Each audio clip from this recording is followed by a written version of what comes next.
జనసేన పార్టీలో స్థానిక సంస్థల డీలిమిటేషన్ కమిటీలో బాలినేని శ్రీనివాసరెడ్డి గారు, తిరుపతి ఎమ్మెల్యే ఆర్ఎన్ శ్రీనివాస్ గారు, అనంతపురం వడా చైర్మన్ టీసీ వరుణ్ గారిని వేయటం జరిగింది. ఈ కమిటీ సభ్యులు ముగ్గురు కూడా 6 జిల్లాలు పర్యటన ముగించుకొని 11వ తారీఖుతో 14వ తారీఖున జనసేన ఆఫీస్కి సమాచారం ఇవ్వటం జరిగినది. బాలినేని శ్రీనివాసరెడ్డి గారితో జనసేన మీటింగులకి ఒక బాలినేని పుత్రరత్నం గారి బృందం వారితో ప్రయాణం చేస్తూ 6 జిల్లాల్లో నియోజకవర్గ నాయకులతో, అధ్యక్షులతో, రాష్ట్ర నాయకులతో మమేకమై మీకు పదవులు ఇప్పిస్తాము, బాలినేని శ్రీనివాసరెడ్డి ద్వారా పైసలు ఇస్తే పదవులు, ఇన్ఛార్జికి 10 లక్షలు, జిల్లా అధ్యక్షుడికి 50 లక్షలు, అలాగే మేయర్లు కూడా ఇప్పిస్తాం అని చెప్పి గత వారం రోజుల నుంచి రాష్ట్ర వ్యాప్తంగా అందరినీ మాట్లాడుతూ జరుగుతూ ఉంది. దీన్ని నేను తీవ్రంగా ఖండిస్తూ ఉన్నాను. బాలినేని శ్రీనివాసరెడ్డి గారు గతంలో కాంగ్రెస్లో ఉన్నప్పుడు, వైసీపీలో ఉన్నప్పుడు ఇదే విధంగా అందరి దగ్గర పైసలు తీసుకొని చక్రం తిప్పారు, తెలుసు కదా మీకు. ఈ రోజున బాలినేని గారికి పవన్ కళ్యాణ్ గారు బాగా అత్యంత దగ్గరగా ఉంటూ ప్రయారిటీ ఎక్కువగా ఉంటుంది కాబట్టి బాలినేని చెప్పిన వారికి పదవులు వస్తాయని చెప్పి ఒకటి చీకటి బృందం తిరుగుతూ ఉంది.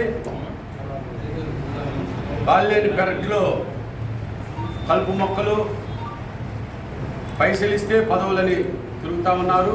నేను దీన్ని తీవ్రంగా ఖండిస్తూ ఉన్నాను. పవన్ కళ్యాణ్ గారికి ఈ ద్వారా తెలియజేస్తూ ఉన్నాను, వీరిని దూరంగా పెట్టి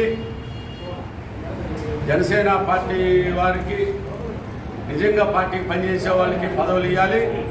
మీ సిద్ధాంతాల ప్రకారం, మీ మనసు ప్రకారం సామాన్యుడిని రాజకీయాల్లో తీసుకురావాలి. పేదోడికి రాజకీయ ఫలాలు అందాలి. లబ్బర్ చెప్పులు వేసుకునే వాళ్ళని చట్టసభలో తీసుకెళ్తానని మీ మనసులో నుంచి వచ్చిన మాటల్ని మీరు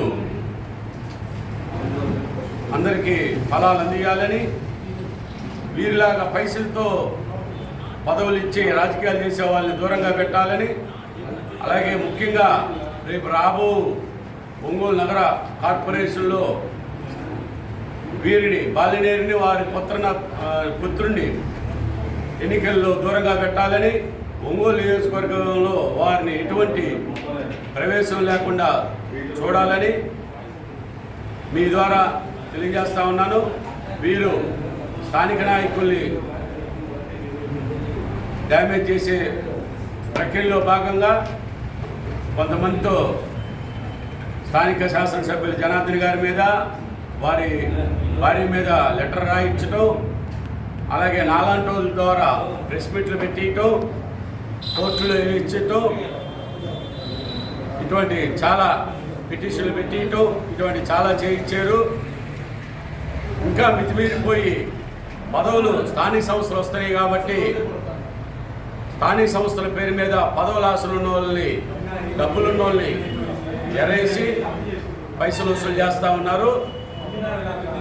ఇప్పటికే ప్రకాశం జిల్లా ఇన్ఛార్జీల కోసం ఎన్ఆర్ఐలకి, కార్పొరేట్ సంస్థలకి, గ్రానైట్ వాళ్ళు ఫోన్లు చేసి మీకు ఫలానా నియోజకవర్గం ఇన్ఛార్జ్ ఇప్పిస్తాము, మీరు రెడీగా ఉండండి అని ఫోన్లు చేయించడం, ఈ బృందం బాలినేని ద్వారా ఫోన్లు చేయించడం, బాలినేని చెప్పడం జరిగింది. స్థానికంగా నాయకత్వం వహిస్తున్న వారందరూ కూడా చాలా బాధపడుతున్నారు. ఇప్పుడు కొత్తగా ఎన్ఆర్ఐల్ని, కార్పొరేట్ నాయకుల్ని, గ్రానైట్ వాళ్ళు తీసుకొని వస్తే మా పరిస్థితి ఏంది? 2 సంవత్సరాల నుంచి మేము రియాజును కాదని కూడా నీ దగ్గరికి వస్తే మాకు ఇదే నా ప్రతిఫలం, డబ్బులున్న వాళ్ళే నువ్వు దగ్గరికి తీస్తావా, పేదోడిని పైసలు లేని వాళ్ళ దగ్గర ఇవన్నీ బాధపడతా ఉన్నారు. నా దగ్గరికి వచ్చి అందరూ చెప్పుకుంటున్నారు. నేను ఇవన్నీ తెలిసిన తర్వాత ఆయన్ని అడగటం జరిగింది. ఆయన లైట్గా తీసుకున్నాడు. అందుకని నేను ఈరోజు మీడియా ద్వారా ముందుకు వచ్చి మా నాయకుడికి తెలియజేస్తాను. మా నాయకుడు నన్ను పిలిచిన తర్వాత వాస్తవాలన్నీ కూడా లిఖితపూర్వకంగా కూడా మా నాయకుడు అడిగితే ఇవ్వడానికి సిద్ధంగా ఉన్నానని మీ ద్వారా తెలియజేస్తాను. చెప్పనన్నా అన్నా చెప్పనన్నా అంటే ఇప్పుడు బయటకు కూడా నన్ను కూడా జిల్లా అధ్యక్ష పదవి నాకు మొదటి నుంచి రేసులో ఉన్నాను. అది మీ అందరికీ తెలిసిందే. పైసలుంటేనే పదవి అని చెప్పారు. నేను పనిచేస్తాను, ప్రోగ్రాంకి అవసరమైనప్పుడు ఖర్చు పెట్టుకుంటాను. ముందుగా పదవికి డబ్బులు ఇవ్వాల్సిన అవసరం లేదని నేను దీనికి వ్యతిరేకిని అని చెప్పడం జరిగింది. ఆ చెప్పిన తర్వాత పశ్చిమ ప్రాంతంలో ఒక వ్యక్తిని సెలెక్ట్ చేసుకున్నారు. 25 లక్షలకి ఒంగోలు పార్లమెంటు జనసేన అధ్యక్ష పదవిని అమ్ముకోవడం జరిగింది పుత్రరత్నం అండ్ కంపెనీ.